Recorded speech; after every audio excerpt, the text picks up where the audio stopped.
we bring you the latest in the world of sports. I'm Paulo Del Rosario.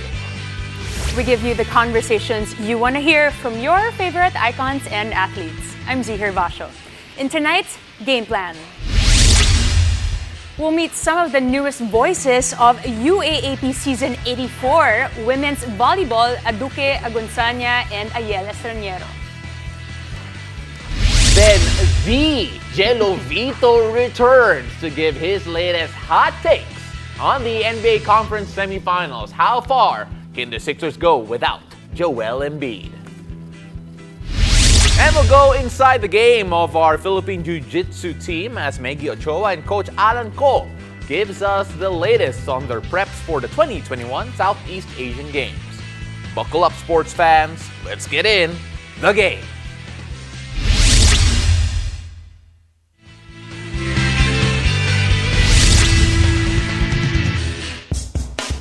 Let's begin with action from the UAAP Men's Basketball Final Four. The De La Salle Green Archers extend their semi-series against the twice-to-beat squad of the UP Fighting Maroons 83-80.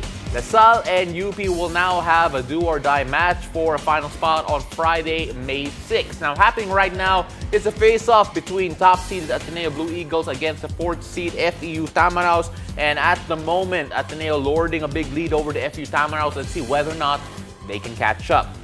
Now, just like the fast-evolving UAAP, Maya is now leading the charge in providing a revolutionary way to manage your finances. Pay Maya is now Maya, and it's the newest all-in-one money app with wallet, crypto, and savings with incredible interest rates.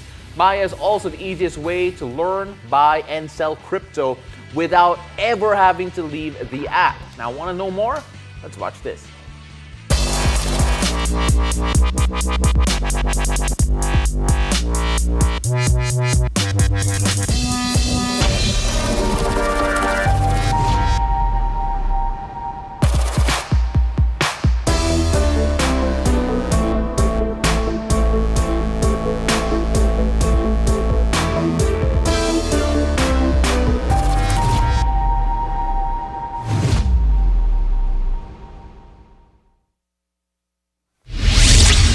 Now on to women's volleyball as UAAP Season 84 makes way for the queens of the Taraflex. A new yet familiar set of voices will be heard to tell the stories from the sidelines. Tonight, here with us live are two new analysts joining the UAAP broadcast team.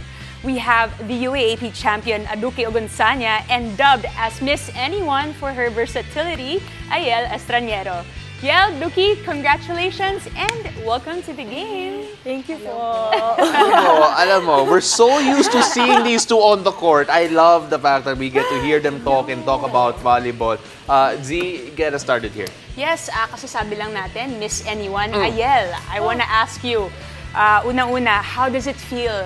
Athlete, ngayon analyst, anong feeling natin? Surreal ba? Ready na ba tayo? Bukas ang iyong first tomorrow. Salang na kagad. First two games. Yes. Welcoming committee.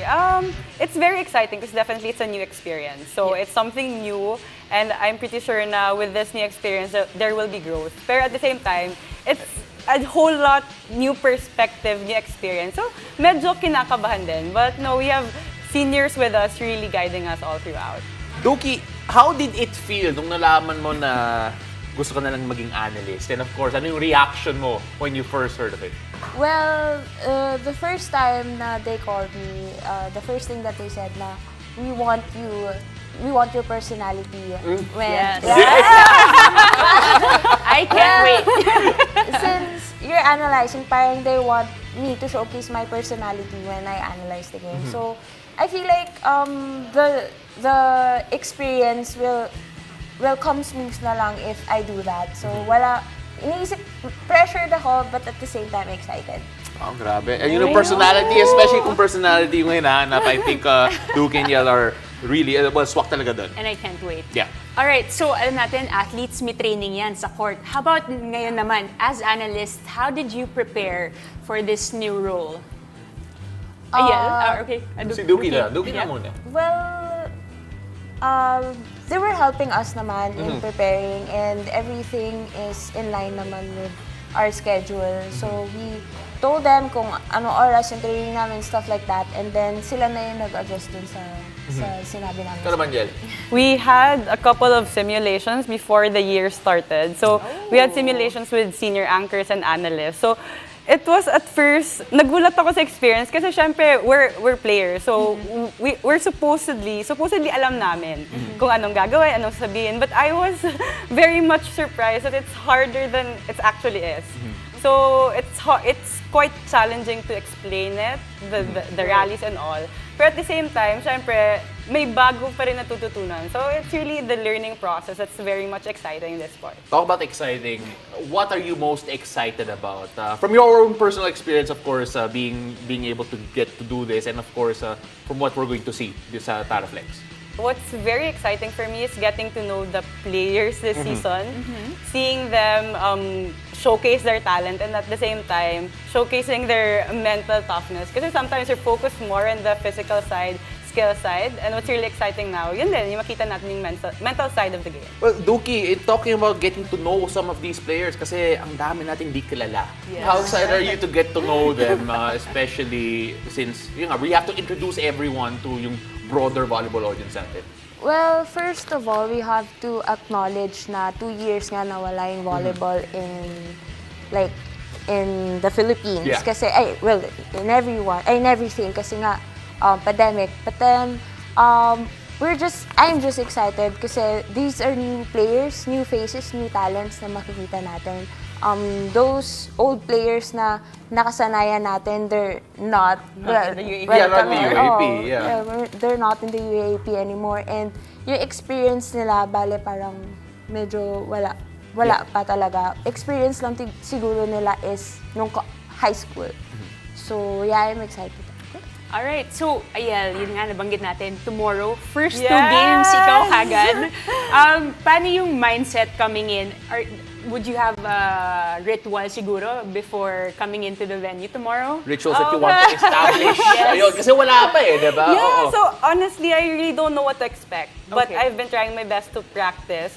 I've watched basketball games just to see what they actually do in pre-games because I think that's the more challenging part. So a lot of practice and eventually siguro we'll just get a hang of it. Hopefully sooner. Duki, I want to throw you under the bus here kasi ganito yan we're all, I'm sure you've looked at all the teams. You looked at some of the players already and we have ideas how the teams are. Ito connected to sa FEU I want to know what you think about this FEU team in terms of what they could achieve this season. Kasi yun nga, we have to figure out and introduce all these new players to yung mga volleyball fans natin. FEU lang. To everyone. You can talk about your alma everyone mater lang. also, Go, why go not? everyone. Siyempre, kailangan natin mag-invest dun sa mga bata. Kasi nga, wala pa silang experience dito sa volleyball. Bale, zero talaga kasi Correct. kakabalik lang. True. So, yeah, our job is to introduce them to the people and at the same time, we really have to be specific with these players kasi nga bata sila. Yeah. And fresh talaga yung volleyball ngayong UAAP. Season 84. 84 yes. tayo ngayon. And I agree. For the both of you, syempre, you have a lot of followers and a lot of them, are excited to see you and hear you sa coverages natin. Your messages to them as we go into this and siguro to hype up the upcoming volleyball season. Ikaw muna yan. To the entire volleyball community, please watch this UAAP Season 84 in volleyball. It's gonna be exciting. There's a lot of new faces. Hindi lang kami yung bagong analysts.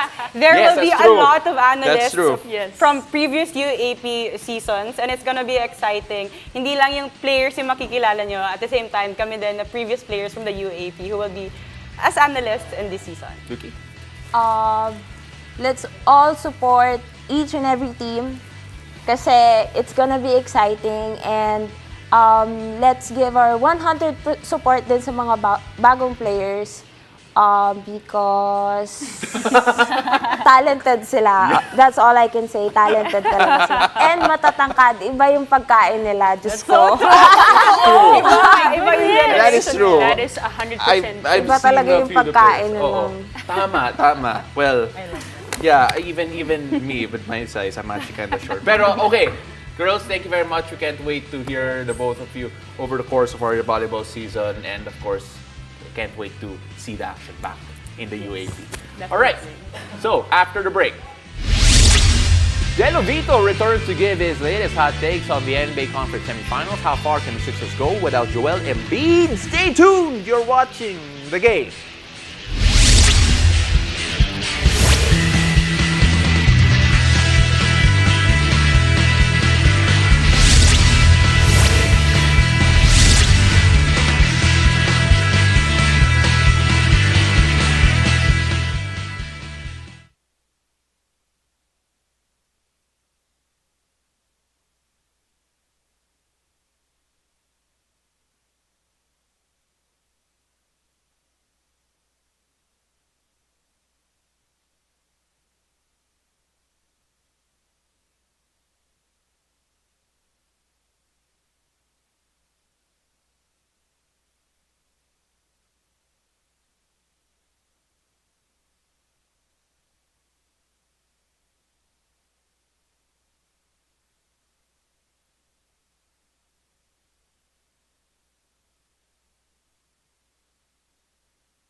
Welcome back to the game. As the action continues in the NBA Conference semifinals, it's time for us to get the latest hot takes on the players.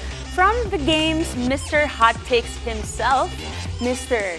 V. Jello Vito. Oh my goodness. Jello's back. May mga galit ulit sa Facebook. I'm back!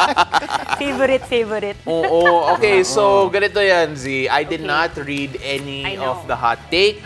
You're going to be the game master here. Yes. And I will just... I will try to keep you guys from Yes. punching Yeah, each I will other. just represent all of our viewers out there. All right. Okay, let's go. Okay, let's get to it. First, on your hot take, Mr. Jello Vito, Harden needs Embiid more than Embiid needs Harden.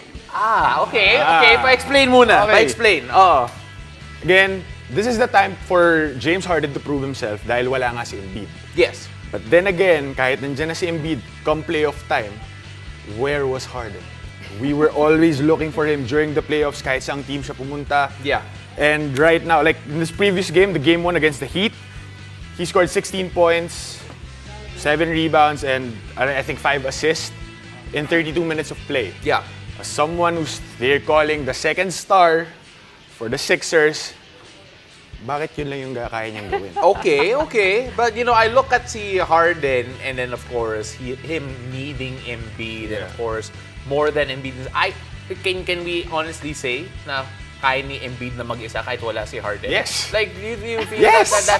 that's as true as possible? Yes, he Okay. can. Okay. No, actually, I don't think that this is much of a hot take, Yeah. okay? Okay. Oo, kasi It gets wala hotter. time has made this guy more mellow.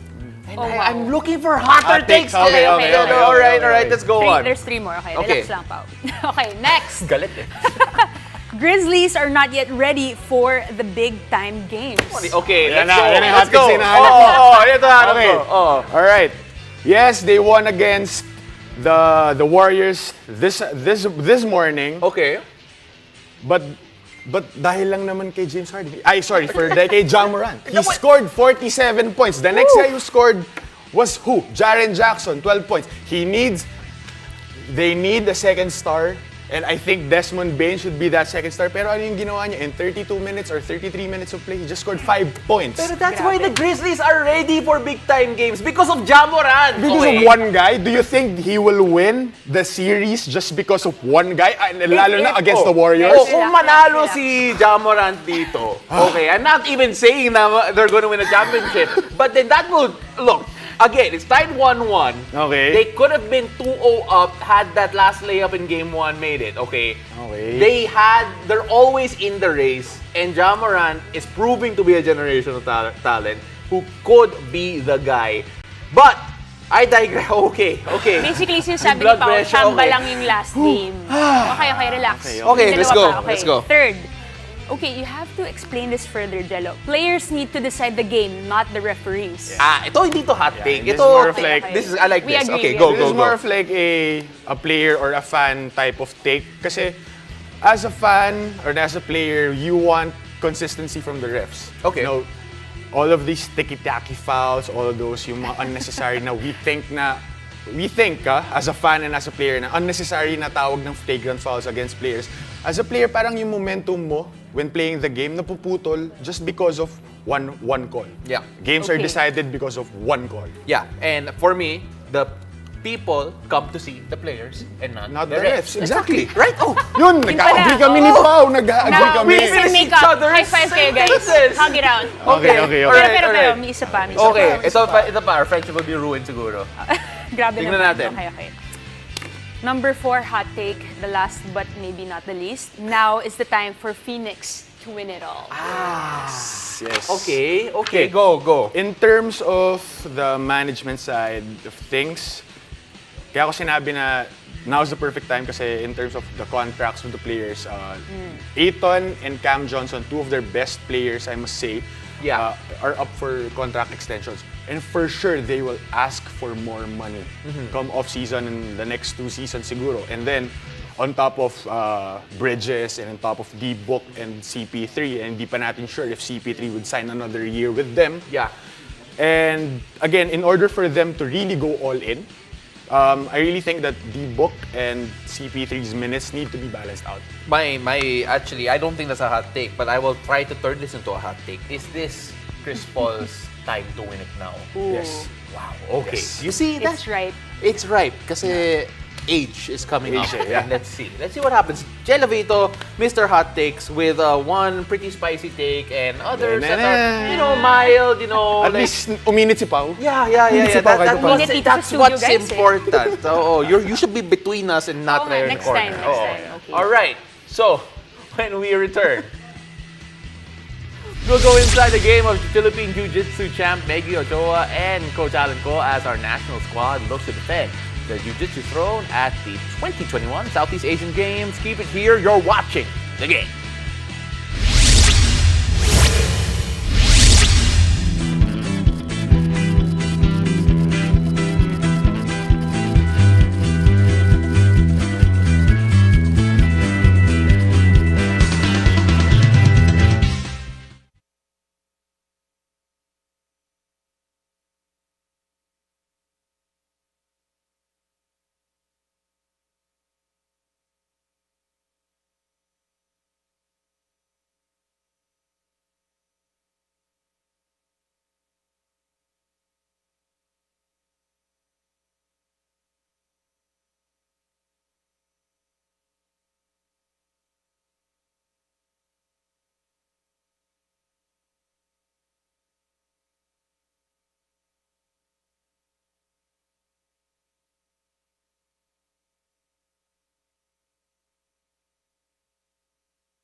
now, joining me are members of our contingent for the Jiu-Jitsu team for the Southeast Asian Games, Meggie, Ochoa, and of course, Coach Alan ko.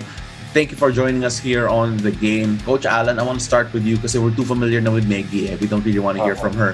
Pero Coach Alan, this team right now is coming off a relatively good record in the 2019 Southeast Asian Games. 5 golds, 3 silvers, 3 bronzes, 11 medals in total. The most, second place was Thailand. How would you say this team is shaping up going into the Southeast Asian Games, especially coming off that good finish in 2019? Well, actually, we did a good training camp last August in Batangas, and then we did a training camp in New York last March. So I think we're gonna try to replicate the success we had in 2019. I think back in 2019 we had 5 golds, right? 5 golds and 2 silvers. So hopefully we replicate that result. Right, Meggie, this time around, syempre galing tayo sa pandemya, and training in combat sports is particularly difficult. How was the past 2 years for you? How was the preparation going into this one? Considering na ibang-iba talaga ang situation natin going into this Southeast Asian Games. Yeah, so definitely it's been really different. Kasi the past few years parang consistent yung training camps, competitions, everything tuloy-tuloy. But we had no choice because of the pandemic, and yun nga, contact sport eh. So for a long time, hindi kami pwedeng mag-training together as a national team. Of course, I would have to admit na apektado din yung jiu-jitsu scene generally here in the Philippines because of the pandemic, because a lot of gyms had to temporarily close the past years, diba? So those gyms are also where the athletes train. So definitely nagkaroon ng challenges, but kami bilang athletes nagsariling sikap din, of course together with the federation. We tried our best to stay fit kasi meron kaming partner, yung Segovia Strength, na tinrain kami kahit online throughout the pandemic nung talagang height ng bawal pa kaming mag-in-person training. So fitness level, andyan naman. Technique work, we would train in small groups. Actually, nung parang literal sa mga bahay lang ng mga teammates, parang ganun lang. As in like 3 people, ganun. Para lang hindi siya mawala. But yun, now na medyo nagla-lighten down yung restrictions, we're able to train together as a team again. Coach Alan, can you tell us a bit more about this team? Last time around, 11 people were part of the Philippine team in the 2019 Southeast Asian Games. How many athletes are we sending? What weight divisions? And of course, who should we be most excited about? Apart from Meggie, kasi we're also excited about Meggie. The lineup is a bit different from the last one. Now we have 6 athletes. It's Meggie, Carlo Peña, Annie Ramirez, and Mark Lin. So most of them got gold na sa last SEA Games. The new athletes are si Jolly and si Jan for Nogi. Well, for those who are not too familiar with Nogi, if I'm not mistaken, wala yun sa 2019. What makes it more different? What makes it more difficult going into this one? Well, the athletes are all used to gi. Kasi yung, the national team is Jiu-Jitsu gi talaga. Yung gi is with the kimono, so they wear yung uniform.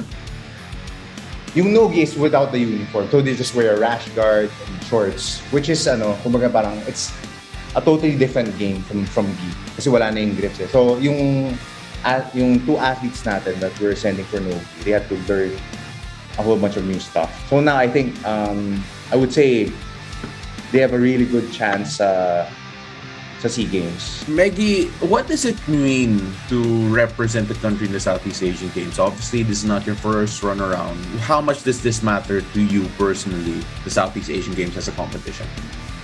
Yeah, this particular one matters so much kasi it's the first multi-sport competition that we're joining since 2019 SEA Games. It's been a while. I mean, we joined 2 other competitions, which is in JJIF Worlds and Pan Ams. But then, iba to kasi multi-sport. Diba, alam naman natin, iba yung dating ng mga multi-sport competitions. And it's just gonna be so surreal going out there again, representing the country together with other sports.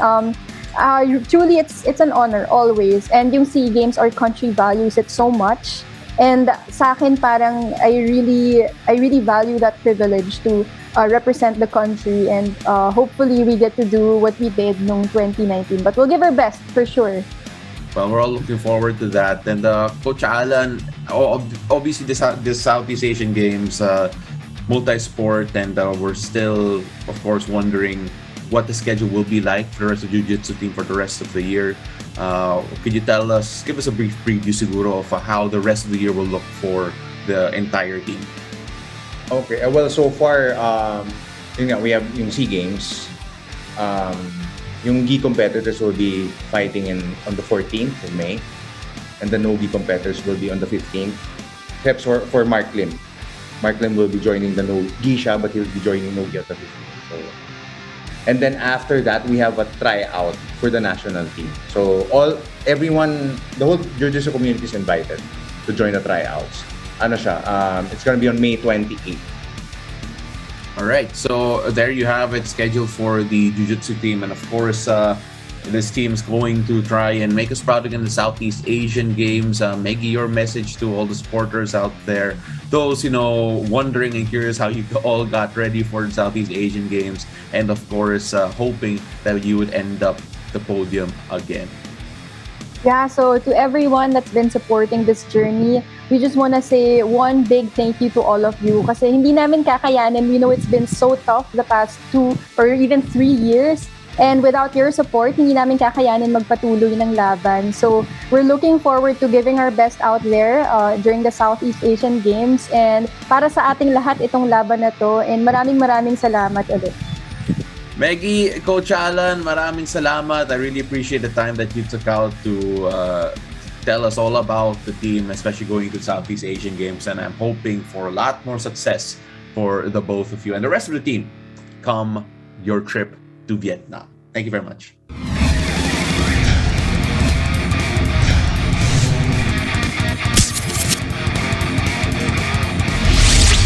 And that's it for tonight. Thank you for joining us. I'm Zihir Basho. And I'm Paulo De Rosario, and this has been The Game.